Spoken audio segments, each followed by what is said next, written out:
Shri K M Shah Jahan, ഇവിടെ എന്തിനാണ് ഇത്രയധികം സംരക്ഷണം മുകേഷിന് മാത്രം ഇങ്ങനെ CPM നൽകുന്നത്? രോഹിണി, ഇതിനകത്തൊരു പ്രശ്നം ഈ പറഞ്ഞതുപോലെ ഈ ഉന്നതമായിട്ടുള്ള ധാർമ്മികത മൂല്യം ഇന്നൊക്കെ ഇതിലൊന്നും യാതൊരു അർത്ഥവുമില്ലെന്ന് എനിക്ക് തോന്നുന്നത്. ഈ CPMൻ്റെ മൊത്തം ജീർണതയുടെ പരിച്ഛേദമാണ് ഈ കാണുന്നതൊക്കെ തന്നെ. ഇപ്പം ഈ മുകേഷ് എന്ന് പറഞ്ഞ ആൾ തന്നെ ഏറ്റവും വലിയൊരു ആഭാസനാണ് അയാളെക്കുറിച്ച് അയാളുടെ ആദ്യ ഭാര്യ പറഞ്ഞതും രണ്ടാമത് പറഞ്ഞതൊന്നും കുടുംബ പ്രശ്നമാണെന്നും പറഞ്ഞൊന്നും നമുക്ക് തള്ളിക്കളയാൻ കഴിയില്ല. അയാൾ ആദ്യ ഭാര്യ സരിതയോട് നടത്തിയിട്ടുള്ള സരിതയോട് എങ്ങനെയാണ് ഇടപെട്ടത് എന്നുള്ളത് ആ വനിത ഒരു വർഷത്തിന് മുമ്പ് കൊടുത്ത ഒരു ഇൻ്റർവ്യൂ കണ്ടിട്ടാണ് ഞാനിപ്പോൾ വരുന്നത്.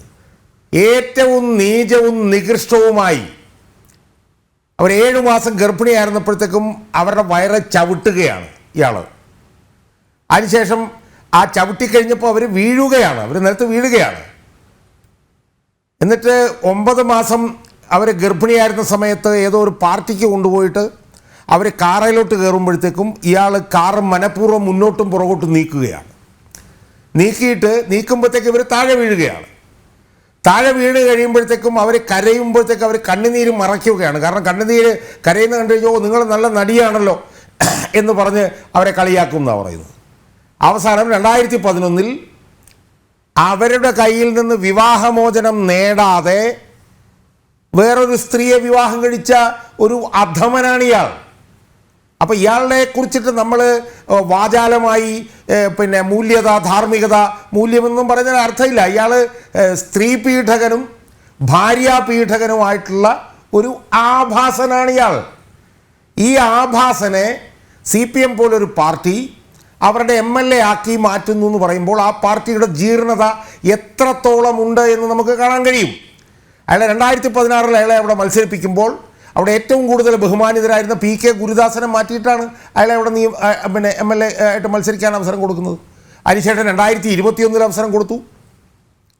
2021 അവസരം കൊടുത്തു എന്ന് മാത്രമല്ല 2024 ലോക്സഭയിലേക്ക് മത്സരിക്കാനുള്ള അവസരം പോലും CPM ഈ ആഭാസന് കൊടുക്കുകയാണ്. നമ്മൾ മനസ്സിലാക്കേണ്ട കാര്യം എന്താ? 2017 ഹേമ കമ്മിറ്റി നിയമിക്കപ്പെട്ടു. 2019 അവർ റിപ്പോർട്ട് കൊടുത്തു. 2024 ഇപ്പോൾ അത് പുറത്തു വരുന്നത്. ഇയാളിപ്പോൾ നടത്തിയിട്ടുള്ള പല പീഡനങ്ങൾ, ഇയാൾക്കെതിരെ 3 വനിതകൾ രംഗത്ത് വന്നിട്ടുണ്ട്. അതിൽ ഒരു വനിതയുടെ പരാതിയാണ് വളരെ നേരത്തെ നടന്നിട്ടുള്ളത്. അത് കാസ്റ്റിംഗ് ഡയറക്ടർ എന്ന് പറഞ്ഞ ടെസ് ജോസഫുമായി ബന്ധപ്പെട്ടിട്ടുള്ള ഒരു പരാതിയാണ്. അവർ ലോക പ്രശസ്തയാണ്. അവർ ഇയാളെപ്പോലെ മൂലയ്ക്ക് അവിടെ കിടന്ന കുറേ സിനിമകളിൽ അഭിനയിച്ച സ്ത്രീയൊന്നുമല്ല, അവർ ലോക പ്രശസ്തയാണ്. അവർ കോടീശ്വരൻ എന്ന് പറഞ്ഞ ഇയാളുടെ പരിപാടിയുമായി ബന്ധപ്പെട്ടുകൊണ്ട് വന്നപ്പോൾ ഇയാൾ നിരന്തരം അവരെ വിളിക്കുകയും അവസാനം ഇയാളുടെ അടുത്ത മുറി അവർക്ക് കൊടുക്കണമെന്ന് പറഞ്ഞ് നിർബന്ധിക്കുകയും ചെയ്തപ്പോൾ അവരവിടെ നിന്ന് സ്ഥലം വിട്ടുവെന്ന് മാത്രമല്ല അവരുടെ ഏറ്റവും അടുത്ത സുഹൃത്തും തൃണമൂൽ കോൺഗ്രസിൻ്റെ സീനിയർ MPയുമായിട്ടുള്ള ഡെറിക് ഒബ്രെയിൻ എന്ന് പറഞ്ഞിട്ടുള്ള MP ആയിട്ട് സംസാരിച്ചിട്ടാണ് അവർ അവിടെ നിന്ന് പോയത് എന്നവർ പറയുന്നുണ്ട്. അതിനുശേഷം 2-3 കാര്യങ്ങൾ എന്താണ്? രണ്ടാമതൊരു വനിത വന്ന് പരസ്യമായി പറഞ്ഞു അയാൾ മുറിയിലേക്ക് കയറി വന്ന് കെട്ടിപ്പിടിച്ച് കട്ടിലിൽ മുകളിലേക്ക് വീണുന്നാണ് അവർ വന്നിട്ട് പറഞ്ഞത്. ഇപ്പം 3ാമത് വന്ന പരാതി എന്താ? ഒരു വനിതയുടെ അമ്മയുടെ അഡ്രസ്സ് മേടിച്ച് അവരുടെ വീട്ടിൽ ചെന്ന് ആ സ്ത്രീയുടെ അമ്മയോട് മോശമായി പെരുമാറാൻ ശ്രമിച്ചപ്പോൾ അവരെ അടി കൊടുത്ത് പറഞ്ഞു വിട്ടു എന്നാണ് പറയുന്നത്. അപ്പം അത്രയും വലിയൊരു ആഭാസനും ഒരു നരാധമനും സ്ത്രീ പീഡനം തൊഴിലാക്കിയ ഒരാളുമാണ് ഈ മുകേഷ് എന്ന് നമ്മൾ മനസ്സിലാക്കണം. ഇപ്പം ഇന്നത്തെ CPMന് വേണ്ടവരാരൊക്കെയാണ്? അവർ മുകേഷ്, അതുപോലെ തന്നെ രഞ്ജിത്ത്, ഇപ്പം ഇന്ന് പാർട്ടി സ്ഥാനങ്ങളെല്ലാം എടുത്തു മാറ്റിയിട്ടുള്ള PK ശശി, ഇതുപോലുള്ള ആളുകളാണ് CPMന് വേണ്ടത്. അതിൽ വലിയ തെറ്റൊന്നും ഞാൻ കാണുന്നില്ല. കാരണം എന്താണെന്നറിയാമോ? അതിനേക്കാൾ ഭീകരമായി സ്വന്തം പാർട്ടിക്കകത്ത് തന്നെ സ്ത്രീ പീഡന ആരോപണങ്ങൾ നേരിട്ടാണ്. സ്വന്തം പാർട്ടിയുടെ ഒരു MLAയോട് തന്നെ മോശമായി പെരുമാറി എന്നുള്ള ആരോപണം വന്ന, DYFIയുടെ ജില്ലാ സെക്രട്ടറിയുടെ ഭാര്യയോട് മോശമായി പെരുമാറി എന്നുള്ള ആരോപണമൊക്കെ വന്ന ആ വിഷയത്തിൽ CPMൽ നിന്ന് പുറത്താക്കപ്പെട്ട ഒരുത്തൻ, അവൻ CPMലെ മുഖ്യമന്ത്രിയുടെ പൊളിറ്റിക്കൽ സെക്രട്ടറി ആയിരിക്കുമ്പോൾ ഇതുപോലുള്ള കാര്യങ്ങൾ വരുന്നത് സ്വാഭാവികമാണ്. നമ്മളൊന്ന് ആലോചിച്ച് നോക്കൂ. പണ്ടും സിനിമാ രംഗത്തുള്ള ഒരു CPMൽ ഉണ്ടായിരുന്നു. അതിലൊന്ന് ലെനിൻ രാജേന്ദ്രനായിരുന്നു. എത്രയോ മാന്യനായിട്ടുള്ളൊരു സംവിധായകനായിരുന്നു ലെനിൻ രാജേന്ദ്രൻ. മുരളി എന്ന് പറഞ്ഞൊരു നടനുണ്ടായിരുന്നു. എത്രയോ മാന്യനായിട്ടുള്ള ഒരു നടനായിട്ടാണ് അയാളെ നമ്മൾ കേട്ടിട്ടുള്ളത്.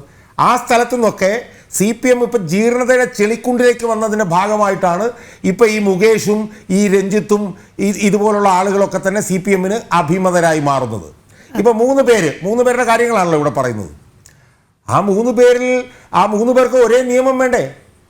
രഞ്ജിത്ത് നേരിട്ട് അതേ ആരോപണം തന്നെയല്ലേ ഇയാൾ നേരിടുന്നത്. സിദ്ദിഖിനെതിരെ പോലീസ് ഇപ്പോൾ കേസെടുത്ത് അയാളുടെ മൊഴി എടുക്കുന്നുണ്ടല്ലോ. അതേ ആരോപണം തന്നെയല്ലേ മുകേഷ് നേരിട്ടിട്ടുള്ളത്. സ്വാഭാവികമായും മുകേഷും മാറി നിൽക്കുക എന്നുള്ളതാണ് സാമാന്യ മര്യാദ. പക്ഷേ CPM അത് ചെയ്യില്ല. അവസാനം സംഭവിക്കാൻ പോകുന്ന എന്താണ്? പൊതുമണ്ഡലത്തിൽ നിന്ന് വലിയ സമ്മർദ്ദം വന്ന് നാറാണക്കല്ലായതിനു ശേഷം ഇയാളെ CPM ആ സ്ഥാനത്ത് നിന്ന് രാജിവെക്കാൻ ആവശ്യപ്പെടുന്നുള്ള കാര്യത്തിൽ എനിക്ക് യാതൊരു തർക്കവുമില്ല.